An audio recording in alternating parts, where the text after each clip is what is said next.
나는 다시 기록을 연다.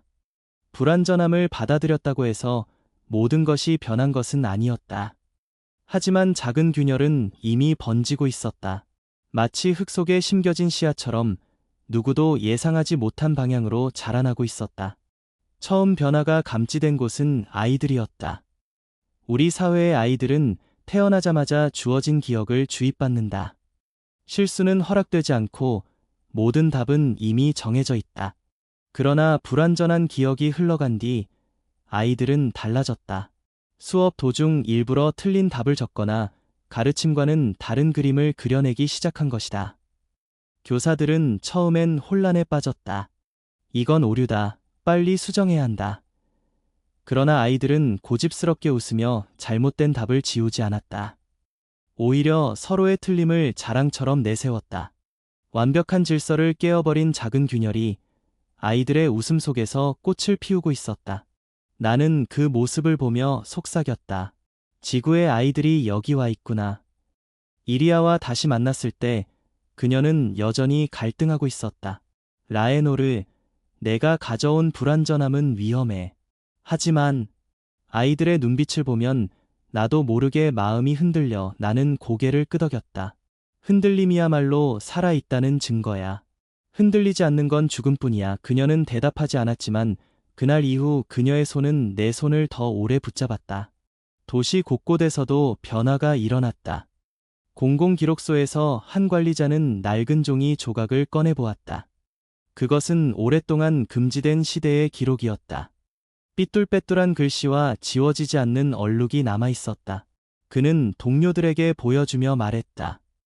이건 오류가 아니라 누군가의 진짜 흔적이야. 그 순간 방 안에 있던 모든 이들이 숨을 죽였다. 완벽한 기억만을 다루던 그들의 가슴 속에 낯선 울림이 스며든 것이다. 그리고 나는 또다시 차원의 균열 속으로 들어갔다. 이번 균열은 이전보다 거대했고 빛은 불안정하게 떨리고 있었다. 나는 손을 뻗어 균열을 봉합하려 했다.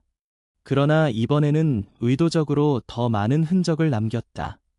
완벽한 매듭이 아니라 풀릴 수 있는 매듭을 만들어둔 것이다. 동료 과학자들은 놀라 소리쳤다. 라에노르, 위험하다. 이러다 우리 사회가 무너진다. 나는 그들을 똑바로 바라보며 대답했다. 무너지지 않는 사회가 진짜 살아있는 사회일까? 우리는 살아있다는 증거를 잃어버린 지 오래야. 그 순간 균열 속에서 또다시 지구의 장면이 떠올랐다. 아이들이 뛰놀며 서로를 밀치고 웃는 모습, 어머니가 아들의 머리칼을 쓸어내리는 손길, 연인이 다투다 다시 화해하는 눈물. 나는 그 빛을 온몸으로 끌어안았다. 동료들은 경악했지만 내 마음은 확신으로 가득했다. 이 흔적은 파괴가 아니라 새로운 시작이었다. 며칠 뒤 나의 실험은 당국에 발각되었다. 나는 소환되었고 신문관 앞에 서야 했다. 그는 차갑게 물었다. 너는 왜 계속 균열을 남기는가?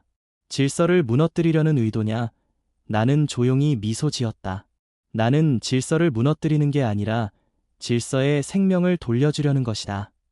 완벽은 안정일 수는 있지만 생명은 아니다. 생명은 늘 불완전 속에서 자라. 신문관은 아무 대답도 하지 못했다.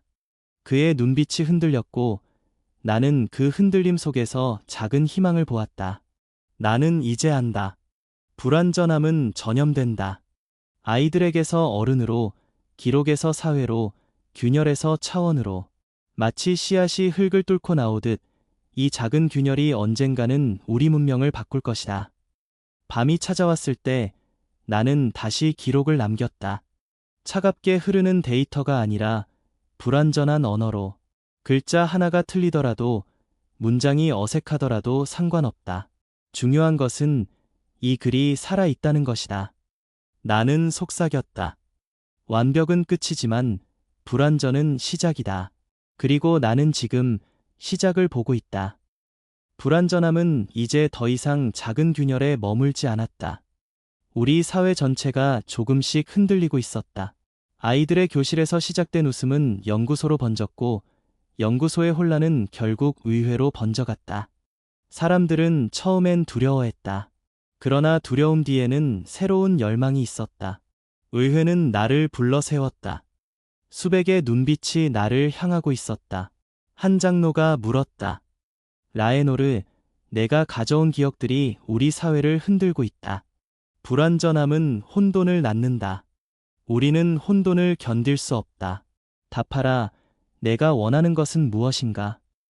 나는 침묵했다가 천천히 대답했다. 나는 혼돈을 원하는 것이 아니다. 나는 생명을 원한다. 완벽한 균형은 죽음과 같다. 우리는 오랫동안 살아온 것이 아니라 단지 멈춰 있었을 뿐이다. 나는 우리 문명이 다시 살아 움직이기를 바란다. 의회 안은 술렁였다. 어떤 이는 고개를 저었고 어떤 이는 눈시울을 적셨다. 그 장면에서 나는 확신했다. 불완전함은 이미 그들의 심장 속에 씨앗을 심었다는 것을. 며칠 뒤 나는 다시 차원의 균열로 향했다. 이번 균열은 이전과 달리 낯설고 깊었다. 그곳에는 지구의 장면이 아니라 우리 문명의 기억과 지구의 기억이 뒤엉킨 듯한 풍경이 나타났다. 낡은 책장이 공중에 떠 있었고 그 위로 우리 사회의 완벽한 파동 기록이 겹쳐 흘렀다. 마치 두 세계가 서로를 비추며 섞여드는 듯했다. 나는 그곳에서 한 소녀의 웃음을 보았다. 지구의 아이처럼 삐뚤빼뚤한 글자를 적고 있었지만 동시에 우리 사회의 파동을 이해하고 있었다. 그녀는 두 세계의 언어를 동시에 쓰고 있었다. 나는 속삭였다. 이것이 미래일지도 모른다. 완벽과 불완전이 섞여 태어난 새로운 존재. 그러나 그 순간 경보가 울렸다. 균열이 폭주하기 시작한 것이다. 빛과 어둠이 뒤엉켜 모든 것을 삼킬 듯 흔들렸다. 동료들은 급히 봉합을 시도했지만 나는 손을 멈추었다.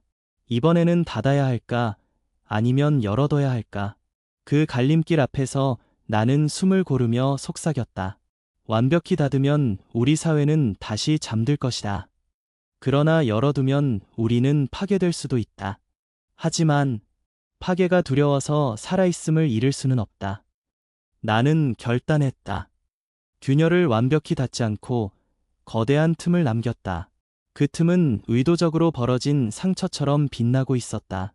동료들은 비명을 질렀다. 라에노르, 내가 무슨 짓을 한 건지 아느냐? 그러나 나는 미소 지었다. 나는 단지 문을 연 것이다. 이제는 우리가 선택해야 한다.